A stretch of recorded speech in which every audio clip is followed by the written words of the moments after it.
Orang Wahabi kalau dalil ya pakai hadis sahih Bukhari lah. Pengapesannya orang NU itu hadis sahih. Jadi ya kasihan Imam Bukhari. Sebenarnya Imam Bukhari itu tidak milik mereka. Tapi gara-gara kita tidak baca Bukhari, mereka yang baca seakan-akan mereka yang tahu hadis sahih, kita yang tidak tahu. Ini penting saya utarakan sehingga saya masih punya rencana nanti baca Bukhari itu. Karena ya supaya mereka tahu kalau Bukhari itu milik kita, tidak milik mereka atau milik semua orang Islam. Akhirnya apa yang terjadi sekarang? Kita umatnya Rasulullah diadili oleh dawahnya Rasulullah sendiri. Saya sering ketemu mereka yang takfiri, bilang ini kafir Pak, hadisnya ini, hadisnya ini. Saya bilang gini, laukana Rasulullahi hayyan lama rodiya ayyufarraqa huwa wa ummati. Andaikan Nabi itu hidup, pasti tidak ridho beliau kamu pisahkan dengan umatnya. Kamu mengkafir-kafirkan orang lain berdasar hadisnya Kanjeng Nabi, itu artinya kan apa? Nabi kamu pisahkan dengan umatnya berdalil dawuhnya Nabi sendiri. Kebayang nggak kamu memisahkan Badawi dari santrinya berdasar dawuh Badawi sendiri? Semua Nabi, semua kiai, semua wali itu asadun nasi syafaqatan li ummatihim. Orang yang sangat sayang kepada umatnya.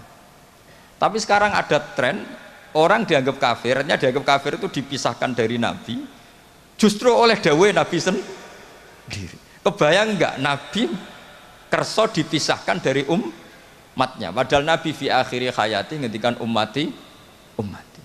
Bahkan yang maksiat saja kata Nabi masih ngendikan syafaati li ahlil kabair min ummati. Nanti jatah syafaat saya tak kasihkan umat-umatku yang amalnya tidak karu-karuan, kira-kira gitu terjemahnya. Jadi betapa cintanya Nabi kepada umatnya sampai yang ahlul ma'asi saja kata Nabi nanti mau saya syafaati karena Nabi nggak mau terpisah dari umatnya.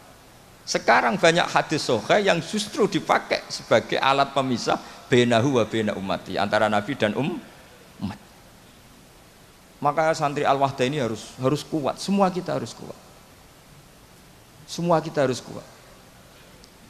Caranya gimana? Yang ngaji tadi, ngaji pakai guru. Sekarang alhamdulillah kan banyak gus-gus besar yang misalnya jenengan gak menangi Said Muhammad, ada Gus Naji, ada Gus Ro'ub, ada Gus Kamil, ada Ali Akhwas, nggak menangi Habib Zain.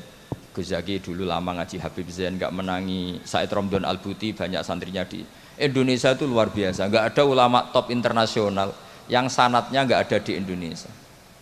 Misalnya nggak sempat ngaji Habib Umar, banyak orang yang ngaji Habib Umar.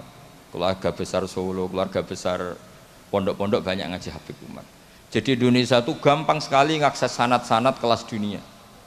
Apalagi Musnidul Alam itu juga orang Indonesia, Syekh Muhammad bin Isa Al-Fadani. Jadi kalau orang Indonesia tidak pinter tuh kebangetan lah kira-kira seperti itu.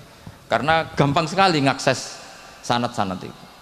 Tapi sanat ini pula yang mulai hilang dari pondok-pondok pesantren, jarang yang mau menekuni. Makanya saya ingin sekali bahwa sanat-sanat ini terus kita jaga. Karena setelah sanat ini terjaga, itu gampang sekali melogika kebenaran. Kayak saya berkali-kali bilang, masa orang kafir 70 tahun menjadi iman gara-gara la ilaha illallah, tapi kemudian kalimat yang sama menjadi kalimat kekafiran kalau kamu bacanya di kuburan. Jadi kalau orang NU tahlil itu kafir, jaluk kuburan.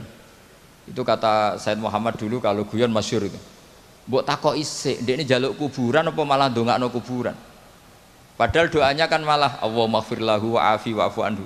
Justru kuburan ini yang didoain, tapi mereka lihat dari jauh karena begini dikira kita minta kuburan, padahal hakikatnya kita mendoakan yang ada di kuburan. Ini secara teori penelitian sudah gagal. Wong neliti saja tidak mau, observasi saja nggak mau.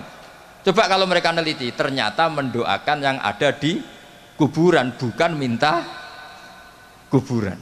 Semua orang NU misalnya kalau ziarah doanya gimana? Allahumma ighfir li sayhina, Allahumma ighfir li ummina, Allahumma ighfir li abina. Itu minta kuburan apa mendoakan mayit yang ada di kuburan? Mendoakan. Tapi mereka menuduh kafir, katanya kita minta sama kuburan karena melihatnya dari jauh. Karena begini dilihat dari jauh, oh minta kuburan kan gitu. Ini secara penelitian kan sudah kacau. Dan makanya saya minta sekali tradisikan tahqiq dan sanad-sanad yang mudah kita dapat, semoga diakses, dimuasalah secara baik, disambung secara baik.